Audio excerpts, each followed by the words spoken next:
Okay, in section 4, we're going to try to finish up looking at how to find all the real zeros. So we found rational zeros last time, where we were trying to find numbers that could be written as a fraction. But now we want to find all real numbers. So real numbers could be things like roots. So like the square root of 6 is a root. 2 plus square root of 3 over 2 would be a root. So all these kind of things are real numbers that aren't really rational. So a couple of theorems, one we've seen, one we haven't.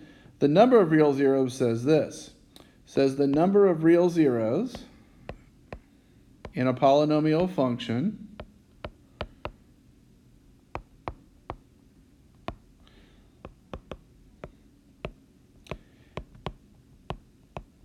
is at most n. So how many we have is at most n. Now what is n? That is the real question. And n is simply the degree of the polynomial. So it's the highest exponent.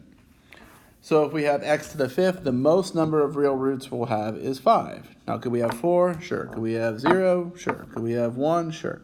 But that's the most. Okay? So the rational roots theorem, remember we talked about this in section 3, but just to review, the rational roots theorem says that all possible rational roots, and remember there's a difference between rational and real. Rational roots can be written as a fraction, and real roots not necessarily have that property. So all possible rational roots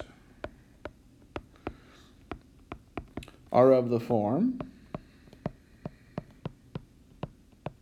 P over Q, where P is factors of the constant, and constant, remember, is the last number, and Q is factors of the leading coefficient. And the leading coefficient is just the number in front of the highest degree term.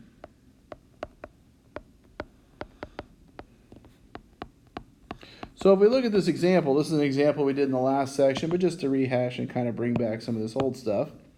List the possible rational zeros. Now the word is rational.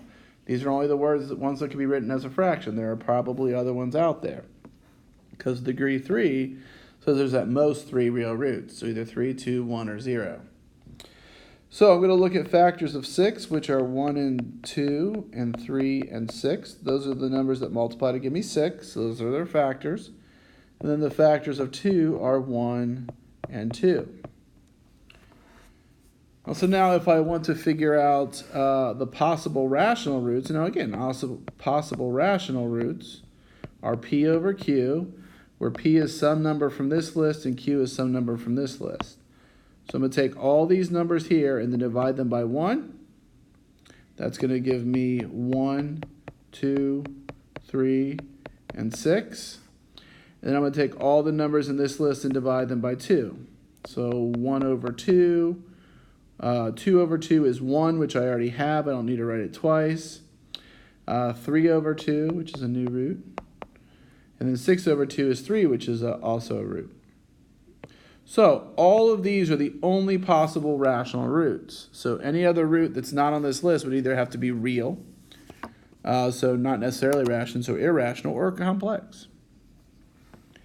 So I have this big list, the question of which of these are actual roots. And if you recall, rational roots always are x-intercepts.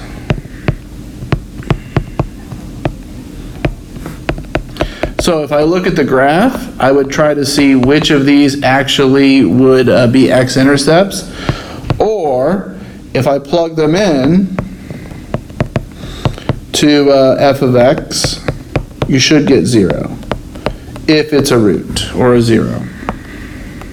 That's by the factor theorem. So I can plug all 12 of these numbers in, because remember it's plus and minus, or I can look at the graph and see which of these numbers are roots. All right, so this is the way we'll start all these problems, and then we'll find some other methods to find the rest of the zeros. Another theorem that we'll talk about in this section is called the intermediate value theorem. Okay, the intermediate value theorem is kind of a neat theorem when it deals with real zeros. It kind of helps us find an area when they're in.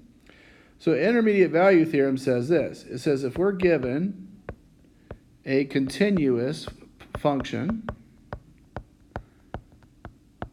Continuous means there's no breaks, no gaps. So we're given a continuous function on the interval a to b. If f of a and f of b have different signs, and when I mean different signs, it means one's negative, one's positive. So if we have these values, so if I have this interval a and b and I plug them both into the function, if they have different signs, then we could say a real zero is in that interval.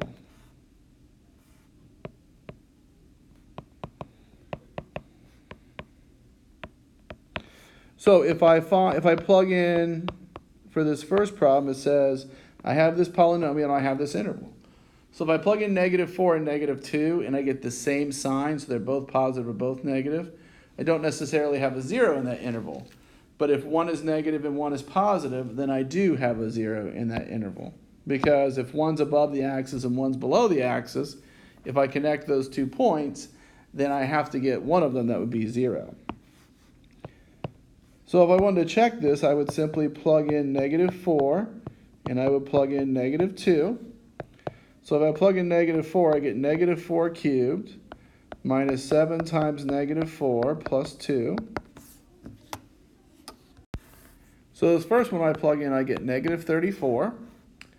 And when I plug in -2 to the third minus 7 times -2 plus 2, I get 11.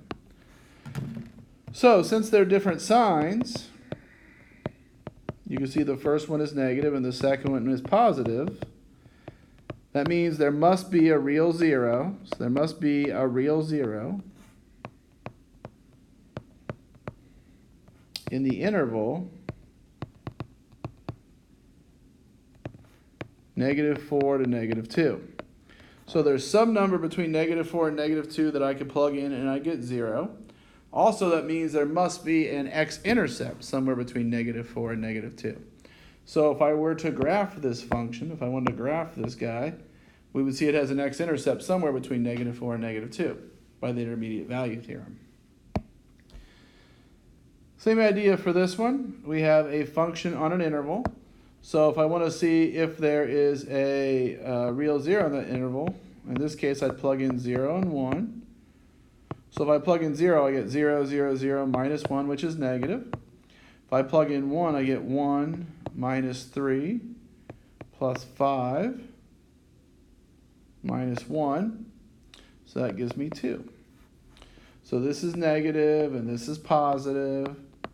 So therefore, there must be at least 1 0. There could be more than one in the interval 0, 1.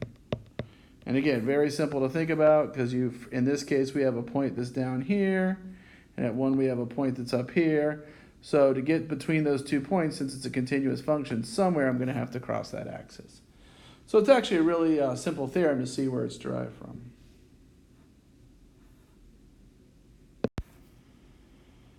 Okay, so now we have a pretty good way to do our rational zeros. We're going to try to find all our real zeros. Okay. So we want to find the real zeros of some of these bigger ones. We'll first try to start off by finding the ones that are rational.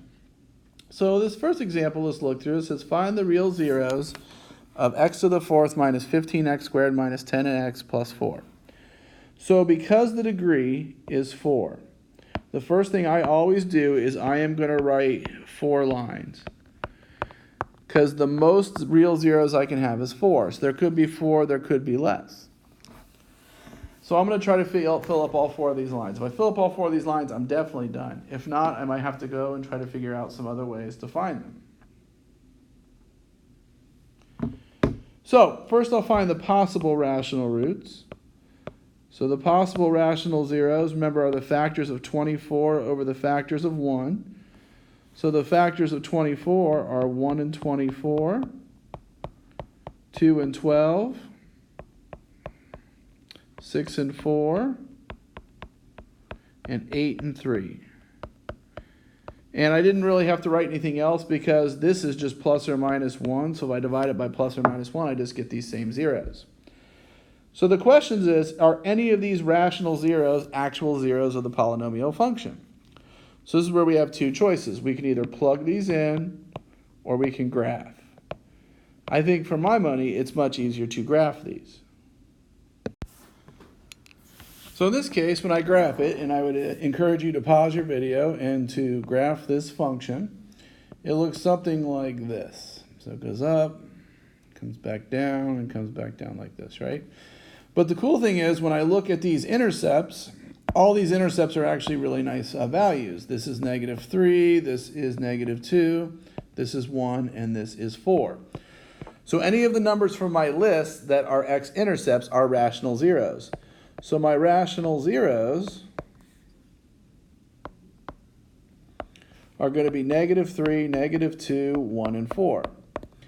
Now, the great thing about this is now I have 4 zeros. Well, the most I can have is 4. So I have found all the real zeros for this function. So these are the only numbers I could plug in and get 0. There are nothing else I can have. So this is obviously a best case scenario when you plug it in and you find them all on your graph and they're all rational. We don't always get so lucky. So let's look at our next example. It says find the real zeros of g of x equals 4x squared minus 15x cubed minus 8x squared plus 15x plus 4. Same idea. The first thing I'm going to put up is I'm going to put up real zeros. And I'm going to put 4 lines because, again, I'm looking for at most 4 real zeros. Now, they may not work out, but we're looking for real zeros in this case. So I'm first going to look for possible rational zeros because I always start with rational. Like in the last example, we got lucky. They were all rational. So factors of 4 are 1, 2, and 4. Those are the only things that divide into 4. And then 4 is going to be 1, 2, and 4. So when I make my list, I'm going to take all these values divided by all these values. So I'll first take 1, 2, and 4 divided by 1, which gives me 1, 2, and 4.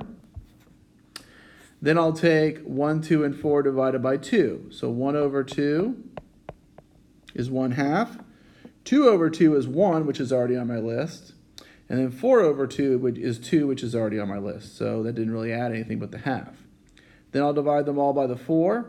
1 divided by 4 is 1/4. 2 divided by 4 is 1/2, which we already have. And then 4 divided by 4 is 1. So I only have this list of possible rational zeros, these 10 numbers. So again, I can plug all these in, or I can graph it and see which of them create x-intercepts for these points. So again, take a minute and graph it. But when you graph it, you're going to see that this one actually also works out really nice because it looks something like this. And then so we have 4 x-intercepts, so they're all going to be real. But this one is -1, which is good. This one is -4, which is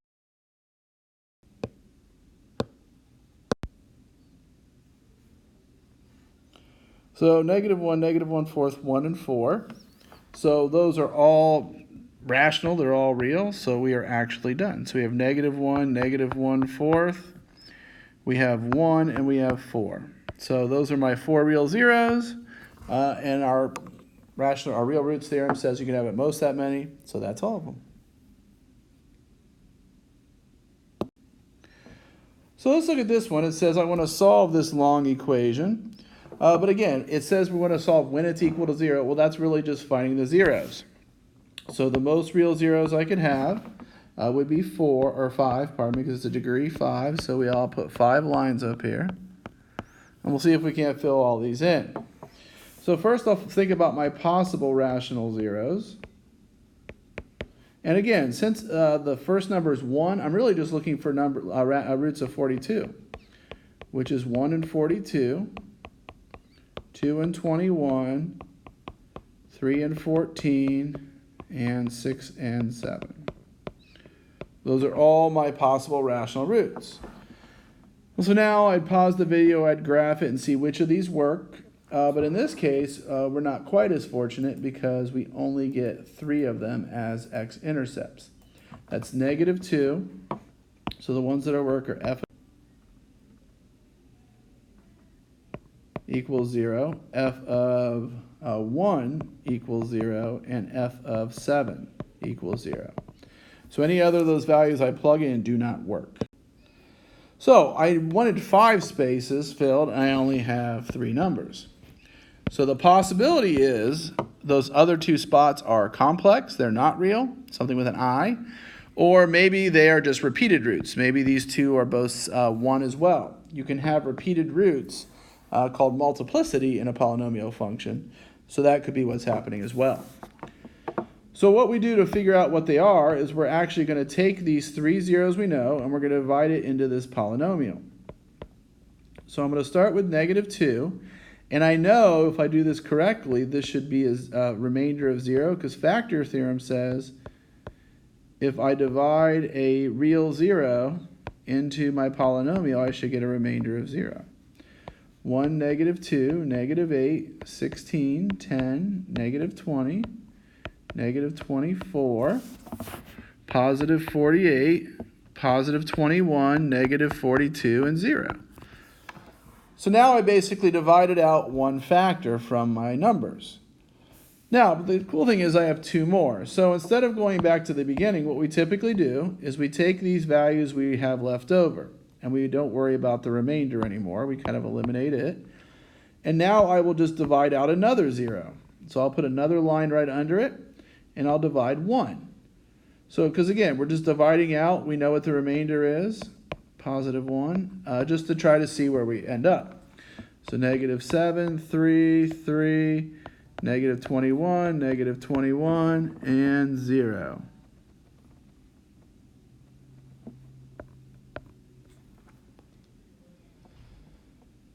And then we have one more, we have 7, which we haven't done. So now I'll take these numbers, I'll divide it by 7. I'm just going to divide it by all the ones that I found were intercepts. And then you'll see something really neat happen. So we have 7, 0, 0, 3, 21, and 0.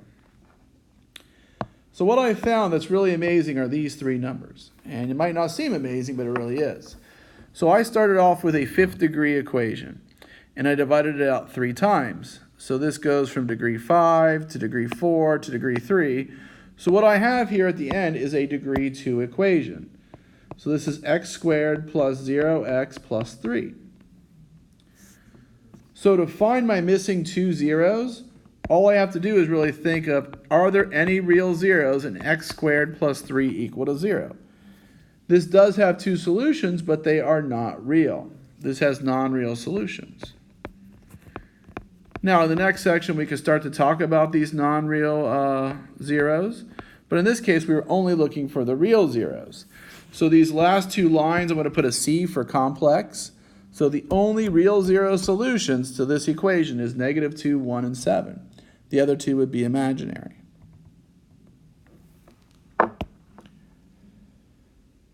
All right, let's look at one other example. So we have this last example which says find all the real zeros of the following: x cubed plus 2x squared plus 1. So we have a degree 3, so I'm going to put 3 lines, 1, 2, 3. And I'm only looking for real zeros because like in the last one I'm pretty confident we had imaginary zeros, but we only want real zeros. So in this case, the only possible rational roots, it's a 1 and a 1, so the only possible ones are 1 and -1. Okay, so when I look at my graph, I actually do see 3 x-intercepts, but only one of them is on a nice rational one. So it looks something like this. And I see some weird decimals, and then I see this one of -1. So the only one I really know for sure is -1, and then I have these weird decimals. But I want to find out what those weird decimals are, what those exact real roots are. So we're going to use the same process we used above. We're going to make our bar, and then we're going to put the 1, 0 we know out there, which is -1. The numbers inside are 1, 2, 0, and -1. Notice, I'd left a 0 in the place of the x to the first power because it was missing. So I'll bring down the 1. -1 times 1 is -1. 2 plus -1 is 1. -1 times 1 is -1. -1, 1, and 0. So when I divided the one root I know, the one rational root, I get 0 remainder, which is not surprising. But this was a third degree equation, so if I go one less because I divided it once, this is now a squared equation. So now I want to figure out what the zeros of this are. They're not rational because they would have appeared on my graph or on my list, so this is not. So now I have to figure out what this is equal to 0, but this is now where I can use my quadratic formula. Now, I'm not sure if these are real or not based on this, so I'll have to figure that out. So negative b plus or minus square root b squared minus 4 times a times c all over 2a. So negative 1 plus or minus, this becomes 1. Sorry, this is negative 1. So then that becomes 1 plus 4 over 2. So that's negative 1 plus or minus the square root of 5 over 2. Now those are definitely real numbers. There's no i's, there's no imaginaries. They're just really, really irrational. But those are my other two real zeros. So my other two real zeros are negative 1 plus root 5 over 2, negative 1 minus root 5 over 2. So I had three real zeros in this case. It's just two of them were not rational. They were irrational. So we have to use this idea of dividing out and getting to a quadratic. And in this class, we almost always have to get to a quadratic because we really can't solve other types of equations. So hopefully this is helpful. Take a look at this, try the assignment, and let me know if you have any questions.